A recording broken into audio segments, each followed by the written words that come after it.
were out patrolling the city when a call came over the air. Squad 126, report to 924 North 25th Street and investigate a head in the refrigerator. When police returned to arrest the man, there was a struggle, and the uniformed police officers made the horrific discovery: dismembered human remains, decapitated heads in a refrigerator freezer, limbs and male genitals in other containers, and a large barrel full of acid. Experienced homicide detectives say the killings have a sexual component. The male victims allegedly killed by a 31-year-old man, Jeffrey Dahmer. Apparently, cannibalism is an element in this case. Could be your next door neighbor, that nice person next door. You would never suspect them of doing this sort of thing. To these men, 10 minutes of pleasure is worth more than the other person's life. We know they don't stop killing because they have reached a quota and they don't want to kill anymore. This is something they have to do. These are human beings whose only way of relating to another human being is through dominating, terrorizing, humiliating, and dispatching them. These are, to use the scientific word, scum. The compulsions that drive the serial killer have been the subject of major studies by investigators, scientists, and psychiatrists. Is it a form of madness? Fewer than 2% of serial killers are found insane. So what creates from the boy next door an individual whose every waking thought is murder? This program builds a model developed at California State University which demonstrates the complex interaction of forces which led Jeffrey Dahmer and others who've lived amongst us to kill and kill again.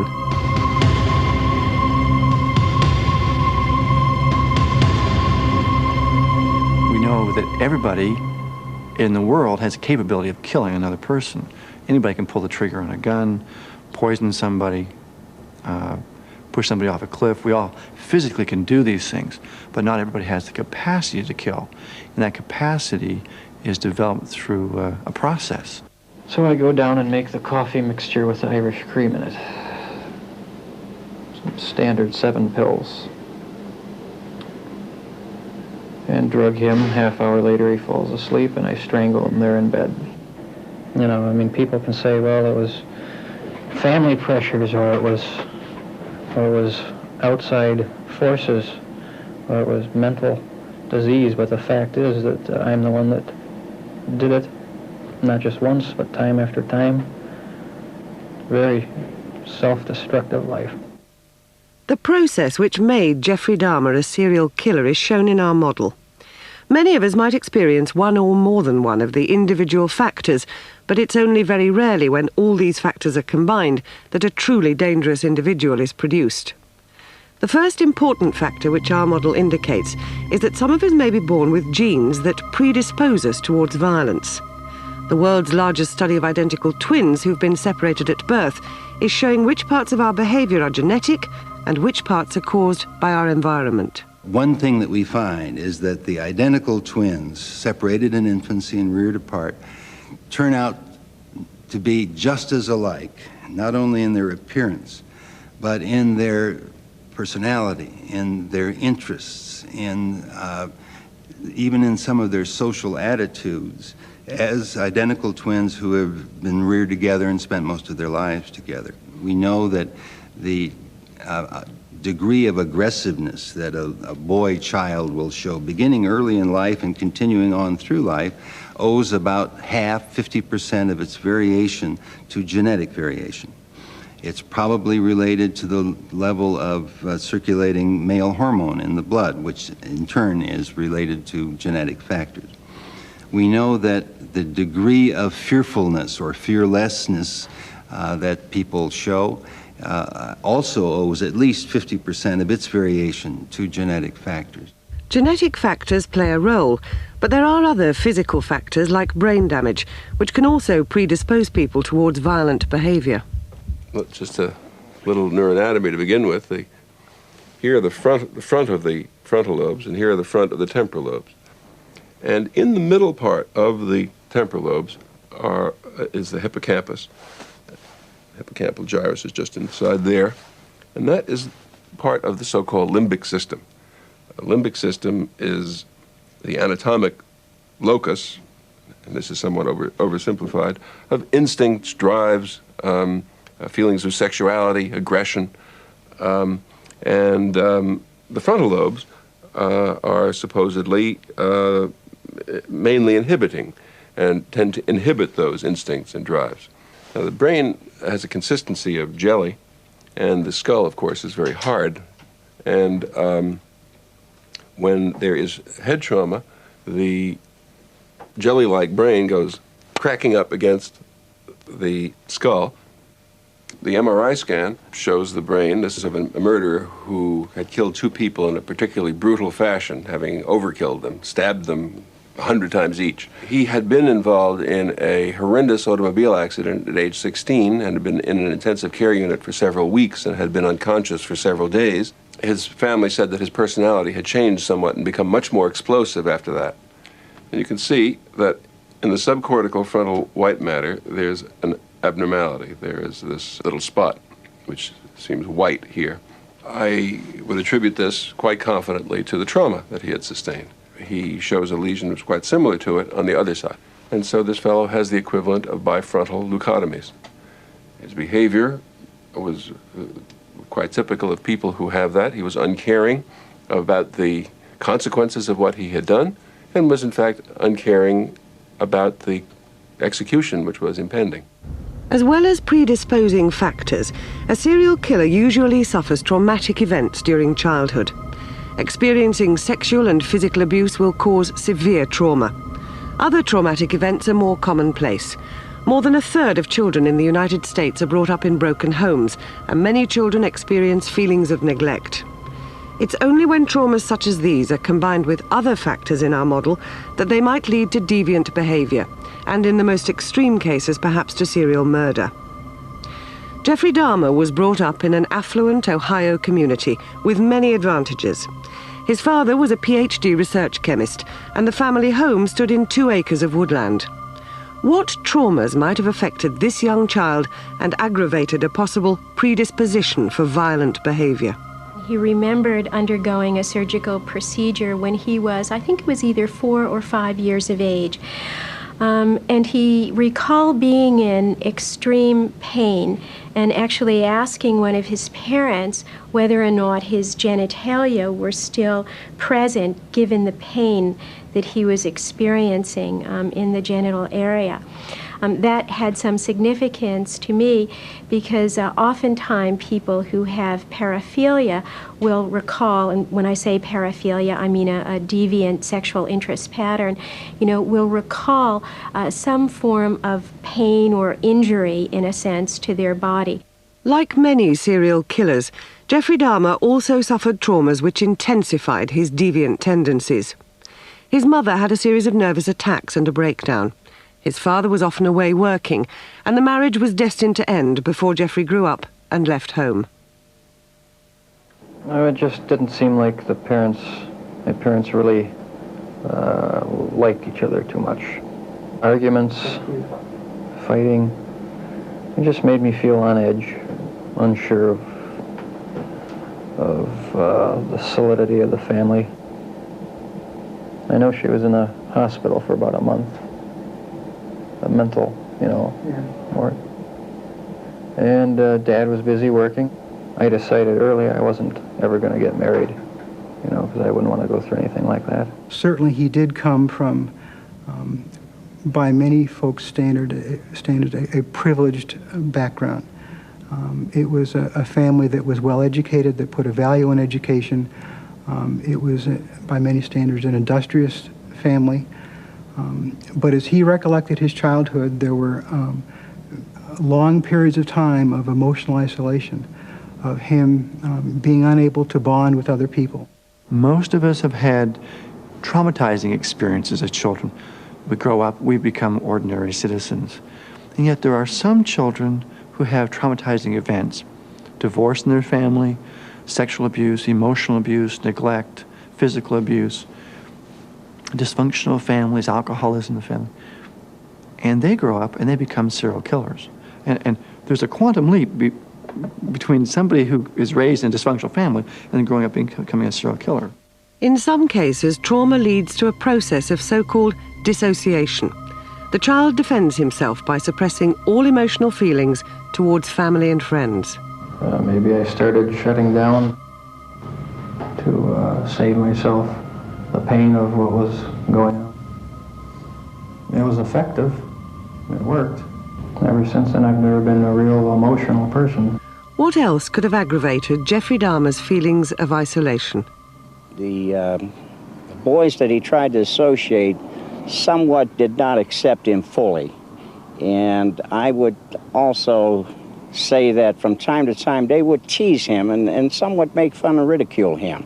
He always seemed pretty nice to me, like he didn't make fun of nobody, and he wasn't, you know, like a lot of high school kids are cruel, just go out of his way to pick on people. Or I don't think he was too popular, though. I don't think nobody really liked him. He's kind of what they call nowadays a nerd.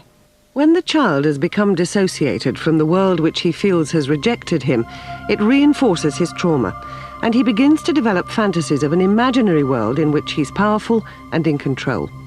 These comforting fantasies become the most significant factor in the child's subsequent development. It's hard to be a child, and people pick on children, and other kids are merciless. And so children develop various defensive strategies.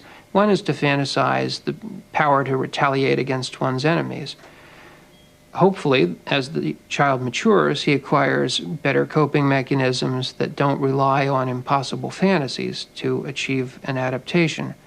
In Dahmer's case, he did develop better coping strategies from time to time, but also some that were far more deleterious, because he did in fact learn how to control other people, not because they'd been mean to him, but to serve a sexual need that he'd acquired. I don't think it's abnormal for a child to have fantasies of being able to zap his enemies. I think it's abnormal to carry those fantasies into adulthood. For people who cannot deal with their own inner struggles, their own inner monsters, if you will, those own feelings, the feelings of low self-esteem, the feelings of hurt and pain, those feelings will fuel those fantasies, so you're fantasizing more and more. And as you fantasize more, the fantasies become more violent, more specific, more oriented toward those who are less powerful than you. Donald Harvey is a very good example. Here's a man who, when he was at the age of 5, as a child at the age of 5, was sexually abused by an uncle and by a next-door neighbor. Now, for the next 13 years, he was being sexually abused by these men. They threatened him. They told him that if you ever tell, we will hurt your mother. He loved his mother. He was never going to tell. He lived in terror. When his mother went to town to do shopping, he was alone. He knew at any time these men could come and get him, and they would just show up. Now we're going to abuse you. He was never in control of his life. At the age of 18, he got a job working in a hospital. And what did he do? That first year, he killed 12 people. And he was killing men about the same age as those who had been abusing him. They're actually transferring the fear that they've had in their own lives and have not been able to deal with constructively. They're transferring that fear onto other people. They want them to fear them. They want them to suffer. That's very, very important. It helps fuel their own fantasies. Classic warning signs of dangerous fantasies turning to reality include fire setting and cruelty to animals. In each case, the child feels a surge of power as he controls forcibly his environment or subject. Jeffrey Dahmer was not outwardly cruel, but he had a fascination for the viscera of dead animals. He enjoyed the feelings of control while experimenting with the bones and intestines of those he found dead at the side of the road. To Jeffrey Dahmer, these dead animals became compliant objects of pleasure. This beagle that got hit. Wanted to see what the insides looked like, so just cut it open. It was already dead. And wanted to do, I guess, something shocking with it. So I took it and stuck it up on a pole in the neighbor's wooded area. Jeff said that it wasn't unusual for him to take squirrels and rabbits, dead dogs, and bring them home, use a knife to peel all the skin off of it, all the flesh off of it, use various different chemicals to bleach the bones, and then he'd set them out and dry them out, and then try to reconstruct it. And then actually had a little burial ground next to the side of his garage where it was marked what what animal was buried in, each place. I find that bizarre. I mean, if my son was doing something like that, I'm sure I would have knocked him upside his head and told him to knock it off. For whatever reason, maybe the fact that his father was a chemist and was involved in chemicals, and the fact that Jeff took, interest in that was pleasing for his father. Like I'm pleased that my son has taken up criminal justice in college. As the child goes through puberty and begins to masturbate, his sexuality becomes associated with elements of his fantasy. He was a homosexual from his very first awakenings sexually. But the interesting part was, and he made this very clear and said it, that his very earliest sexual fantasies always were intertwined with killing or the cutting up or dismembering of bodies, and that they were together. Sexual and the killing were intertwined, and those are the words he used, that they were mixed together. In the case of Jeffrey Dahmer, the most puzzling aspect of his sexual responsiveness, assuming that he was honest with me on this point, as I think he was on others, is how it was that there came a time he found himself sexually excited by the appearance of glistening viscera from his victims. I would trace the origins of that very unusual paraphilia to childhood experiences in which, at a time when other boys would masturbate to fantasies of the prettiest cheerleader in the school, Jeffrey Dahmer was having sexual arousal and masturbation while thinking, accidentally or otherwise, about the dissection of a fetal pig at school, about the dissection of dogs he'd found dead at the roadside. And that as he would have such ideas intrude into his sexual fantasies, he inadvertently conditioned himself to become aroused to some of that imagery. The mingling of sexual desire with fantasies of power and control creates an appetite for increasingly violent sexual fantasies, which the individual feels the urge to act out. Jeffrey Dahmer's fantasy was very extreme, to have complete control over a totally compliant partner, an object of pleasure. This kind of desire can lead to necrophilia. He reported that he had noticed a man who jogged along a road and he was attracted to him. He did not know how to meet this man except forcibly, so he devised a plan by which he would knock the man unconscious. He reported that he broke a baseball bat in half and waited on the side of the road for the man to come by. On that particular day, the man did not come by. I asked him what he would have done had he captured the man, and he told me that he would have taken him into the woods and laid down with him. It was at this point that Jeffrey's paraphilic fantasies began. Well, why do you say that? Because he told me that his fantasies then involved forcefully having complete control over someone, over another person. In the same way that men learn to be leg men or breast men, or to prefer blondes or brunettes, some men learn to prefer corpses, children, or the suffering of another sexually. The mystery of how that happens is not entirely solved, but the fact that it happens is shown by such facts as these. In the UK, there have been a sufficient number of gas mask fetishists and Macintosh fetishists that there are pornographic magazines devoted specifically to those interests, and clubs through which such people can meet. Those do not occur in the United States because our raincoats are made of different material, and we've never had a time when all the women were wearing gas masks. In Israel, someday there will be gas mask fetishists because they did have such a historical exposure. It's not imaginable that there is such a thing as a gas mask fetish gene, or that there is a latex brain lesion, or that there is a Macintosh hormone. So it can't be something we've evolved as an abnormality biologically. The human must be capable, or at least some humans, of learning aberrant sexual responses. The gap between fantasies of murder and murder itself is large. A potential killer uses facilitators, which decrease the distance and blur the division between fantasy and reality. Pornography, drugs, alcohol. In order to get over his own inhibitions against doing these distasteful, disgusting things, he would drink himself to a state of intoxication every time. He could only kill if he were drunk. He could only dismember if he were drunk.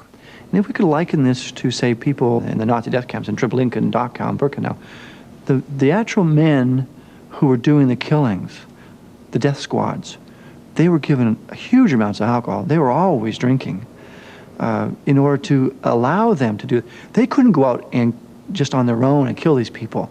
They were constantly receiving alcohol. I think that alcohol takes away our inhibitions.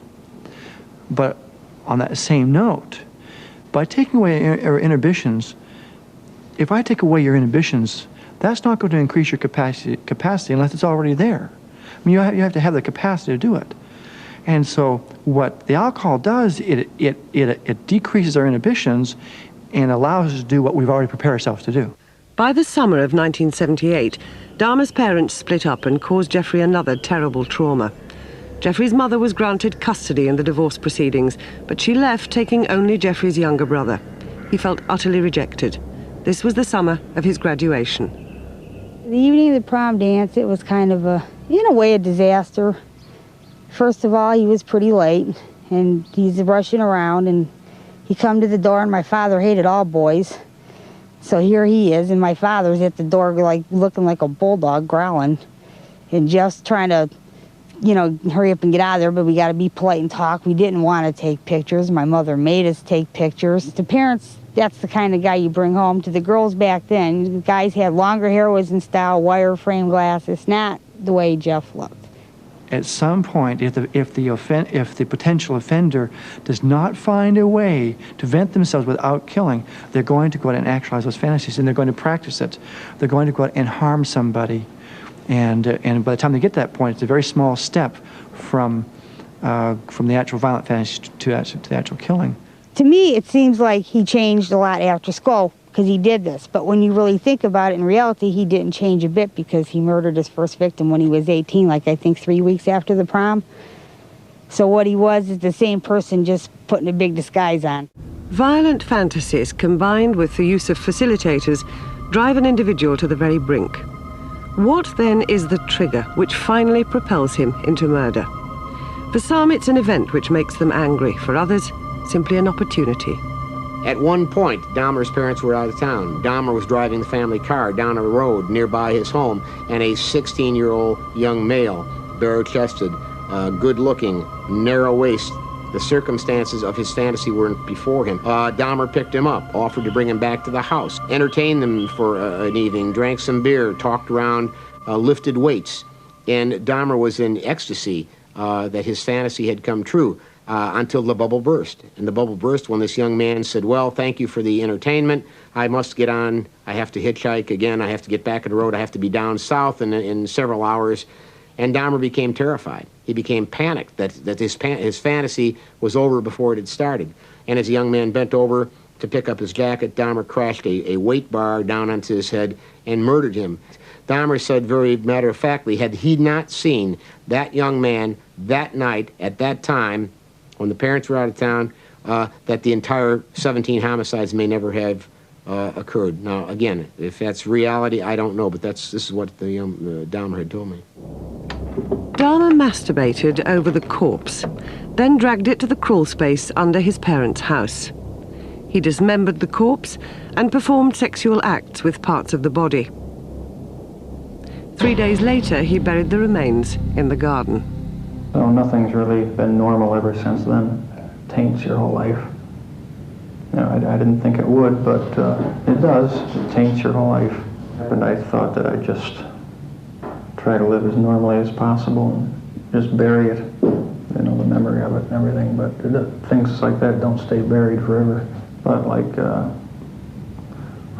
festering sore, it doesn't get better. It just gets worse until finally it ruptures. Jeffrey Dahmer experienced tremendous excitement at having performed the act about which he'd fantasized for so many years. But afterwards he was appalled.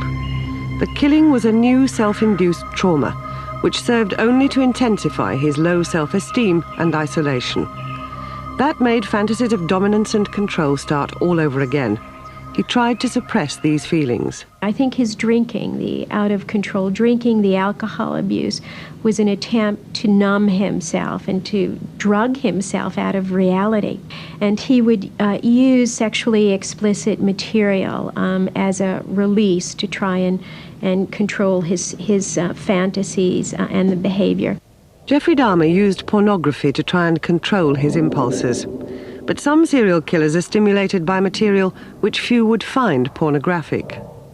I think it is undoubtedly true that serial killers look for literature and imagery which they can find stimulating, but very often that is far removed from what we conventionally call pornography. The single book which has probably had the greatest impact on stimulating serial killers, or which they have used to justify their crimes, has undoubtedly been the Christian Bible, and especially the Book of Revelation, the imagery of which has an enormous appeal, especially to paranoid schizophrenics. Peter Sutcliffe made use of the imagery of the Book of Revelation in his defense, and this has been widely used. Clearly the Book of Revelation is not pornography, but as I say, it has certainly had a great deal more discernible effect on serial killers than any kind of sadistic or hardcore pornography. I once consulted with a man who had inadvertently conditioned himself to be aroused only to images of women tied up. And the way in which this had happened was that at the age at which he was looking for sexy pictures to use for masturbation, he went through his father's possessions, and all he found were copies of an outdoor magazine called Field and Stream and copies of a U.S. form of entertainment known as detective magazines.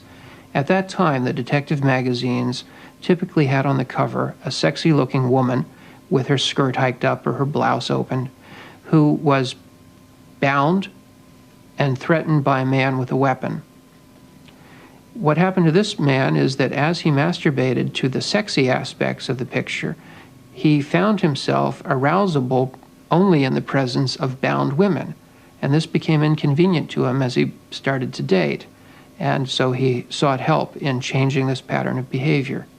And it's no coincidence that when we are able to search the possessions of sexually sadistic serial killers, we find that many of them have collections of detective magazines, or at least their covers. The significance here, of course, is what you see is the fear on the victim, the fear on the face of the victim. The knife here is to her throat. It can be a knife, it can be a gun, it can be a bag placed over her head, a plastic bag, it can be a rope around the neck, but there's always an intimidation on the part, usually of a female, with a male aggressor. The male aggressor's face oftentimes is out of the picture. If his face is in the picture, it's oftentimes concealed, or it is not necessarily visible, maybe from the side view, etc. But the fact is that there's that look of fear, there's a little bit of sexual implication, not nudity, but possibly clothing aside. In this case, you just have some deep cleavage and some prominent breast features, but that look of fear, that knife, and that invisible man. Every time we see that male figure, the offenders that have told me they are the aggressor. And if they saw a clear, defined face, facial feature, it would ruin their fantasy. A normal person might say, well, a police officer is arresting this young woman. Apparently she's been involved in some crime and he's taking her in. The sexual sadist, the sexual killer would say, this guy got himself a policeman's uniform. He has identified himself as a police officer. He's placing handcuffs on this woman who thinks he's an official law enforcement officer, but truly he's going to take her and sexually assault and rape her and use this as a guise. One serial killer was a policeman. When arrested, Officer Gerard Schaefer was found to have adapted images from detective magazines and seemingly benign naturist publications to create his own custom-made pornography. This picture is very interesting because the individual chose to doctor up this young lady here and putting a rope, putting a noose around her neck and tying her ankles. Consider for a second that the look on the face of these two young women are smiling. They're happy. This woman looks something less than happy. Their hands are in front of them. her hands are behind her, and in this fantasy of this individual, he pictures her to be tied up, hands behind her back, noose for her neck, about to be hung. So again, he's taking a normal picture and converting it to a sadistic, a pornographic picture.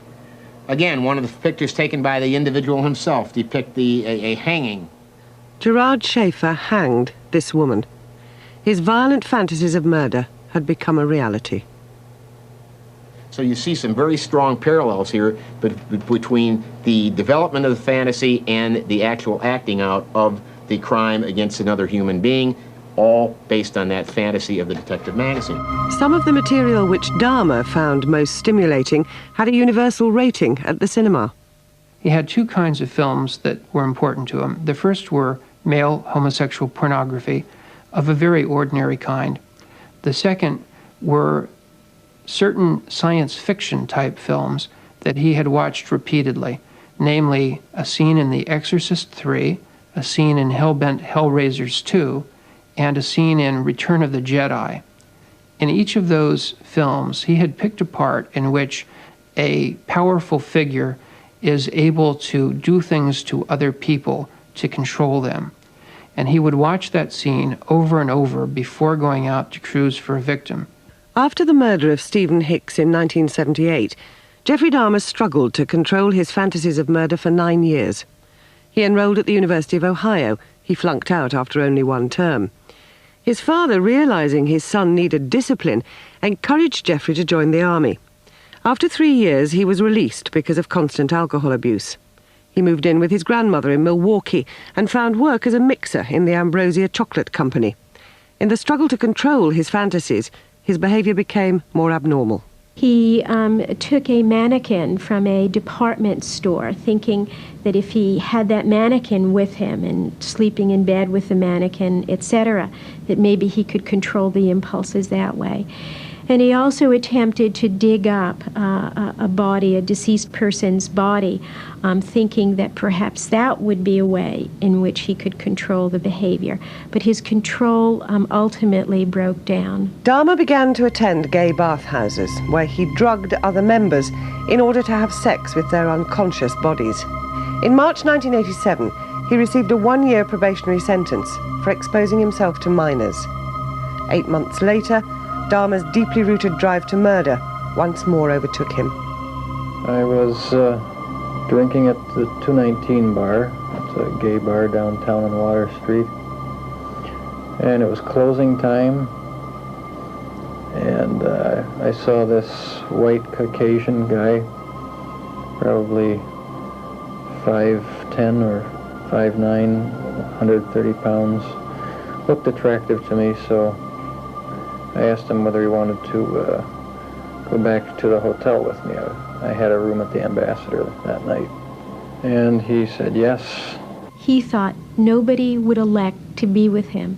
And the only way he could be with someone, you know, is to capture them, to drug them, and to kill them. His drink had the sleeping pills in it, about 7 pills.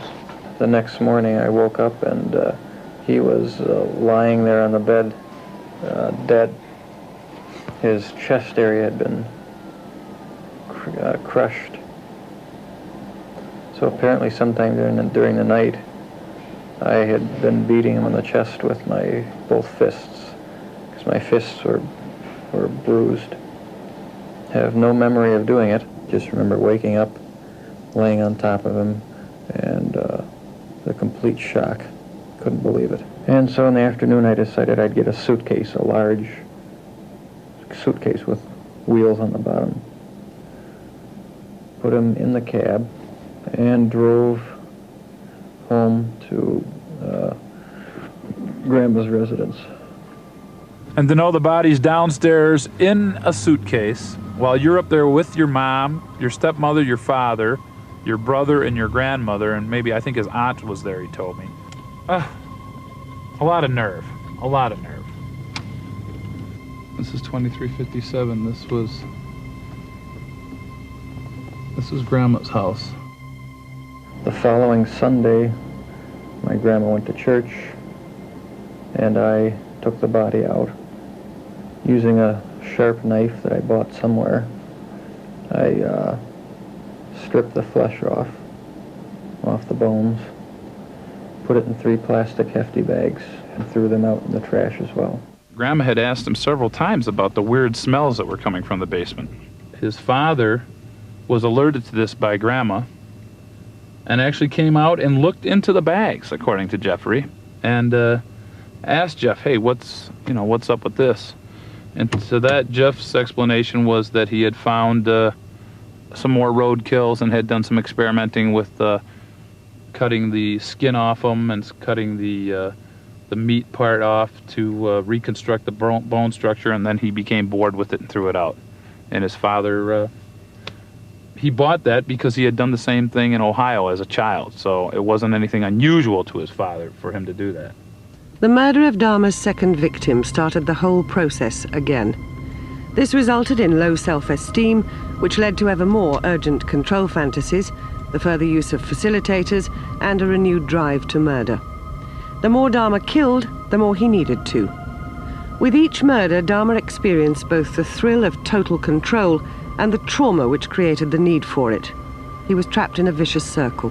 Something broke through, and I started the long slide down even faster than before. I mean, before it was just one, and then years went by, then this one, and then the next one happened in January of the following year.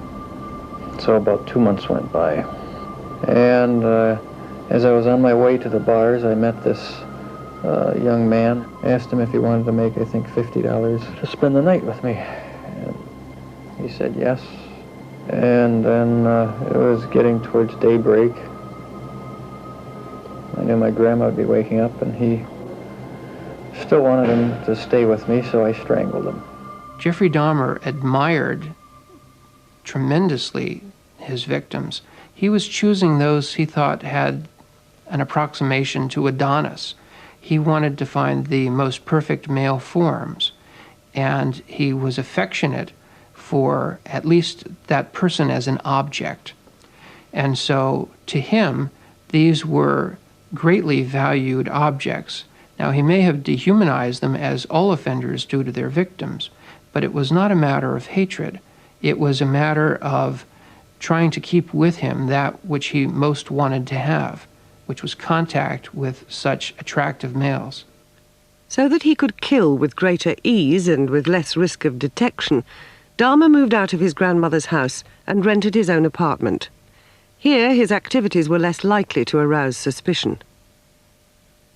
The one individual that he brought home, the guy who was half Puerto Rican and half Jewish, he brought this fellow home from Chicago, and he lived with him for two days. And it was only when the guy said, hey, I got to go back to Chicago, I got to get back to my life, that Jeff finally did him in.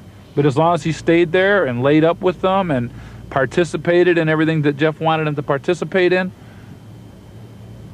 he didn't kill him. It was only after the guy said that he was going to leave that Dahmer killed him. Dahmer's desire for control led him to try and create totally compliant sex partners by drilling holes in his victims' heads to render them zombies. And how far down do you think you penetrated with a drill bit? All the way to the brain. 2 or 3 inches? Yeah. And you went straight down? Right. The drilling holes in the skulls was a way in which he thought he could keep the person alive, keep the person with him, and have total control over this person. He felt himself to be a powerless person, powerless to attract people, powerless to keep people. And this would be one way, he thought, if he could render them zombies, then they would be under his control always. Dahmer's increasingly desperate quest for control also led him to experiment with a further taboo. In some cases, especially those offenders who have been involved with necrophilia, you'll find cannibalism. And it's not because they're hungry, I assure you. It's an issue of control. They want to totally dominate their victim. And so they'll eat part of their victim, and that way they have total, I own the victim now. They're part of me. And now I'm more powerful because I own them. The way he stated it was he ate the flesh at first because he was curious, but then later on, not only did he keep that person with him, but he ate the person and the person actually became part of him. Dahmer, like most serial killers, took trophies from his victims. He photographed the dismemberment process and kept body parts which he used to reinforce his fantasies. The trophy taking helps fuel the fantasies. It gives the offender a sense of control over their victims, and they will go back and relive those fantasies by touching the trophy or reading about the trophy or reading in a newspaper clipping or touching the actual body part or the clothing. There was only one of his victims that he kept every single part of, and he said this was the individual of all of them that he cared for the most, that he found the most appealing, the most attractive, so that if he wanted to, he could have effectively put this person back together again by just his bones. Dahmer drew for me a picture of a shrine that he had fantasized building. He'd taken the step of buying a table, black lacquered, that he had in his living room. It was used as the base of a fish tank, but he hoped someday to be able to display on it skulls from his victims, 5 on each side. Next to the table, he hoped to be able to have the fully articulated skeletons preserved properly of 2 of his victims. And he wanted to have in front of that a black chair like the kind used in a scene he liked in Return of the Jedi by the powerful figure. And his idea, if he would ever be able to put it all together, was that if he could have his collection just so and sit in a chair just like that one, maybe he would be able to acquire greater power, feel more confident, be more effective in committing his crimes. Dahmer was trapped in the cycle of trauma, fantasy, facilitators and murder, which serial killers are unable to escape. He cruised the streets, the mall, and the clubs with only one thought in mind. It was an incessant, never-ending desire to have someone at whatever cost, someone good-looking, really nice-looking. And it just filled my thoughts all day long. It doesn't provide any lasting satisfaction or enjoyment or fulfillment. Once an individual has started to kill repetitively for sexual purposes, they are sustained in that activity by the failure of each event to satisfy them sexually. The fantasy is that if they can only get it right, they won't have to do this anymore. But of course, it's never good enough. And the reason it's never good enough is that, truth be told, an orgasm is pretty much an orgasm, and it just isn't going to get any better. For some reason, I just kept doing it. I mean, I knew my job was in jeopardy. All I would have had to do was just stop for several months at a time and space it out instead of... But it didn't happen that way. I just was driven to do it more frequently and more frequently. Couldn't control it anymore. Dahmer's behavior became increasingly disorganized.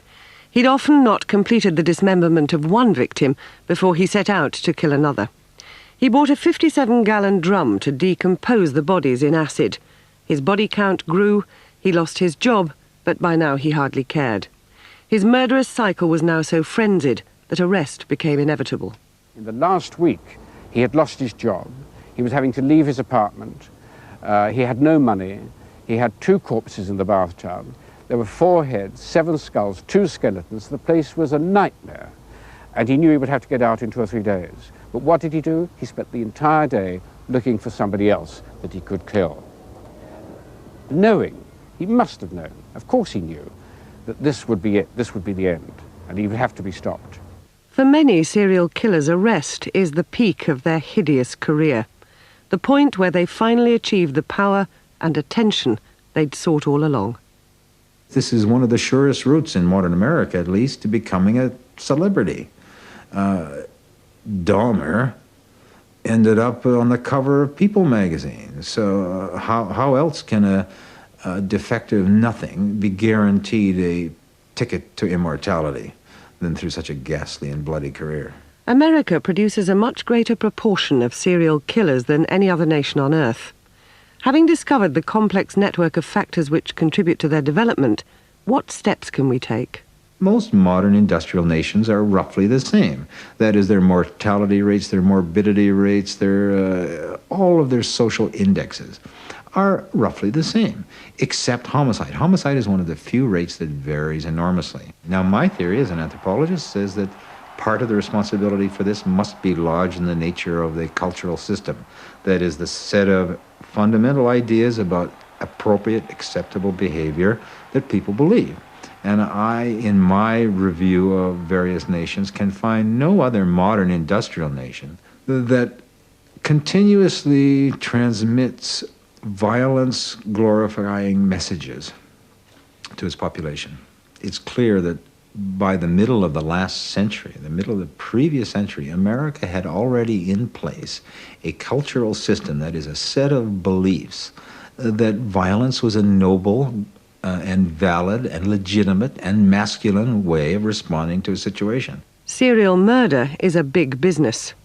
The producers of this program have recently received a letter in which Jeffrey Dahmer's father and stepmother have declined to be interviewed because of a conflict of interest with their current plans in Hollywood. We have a popular culture that has made it formulaic to connect sex and violence.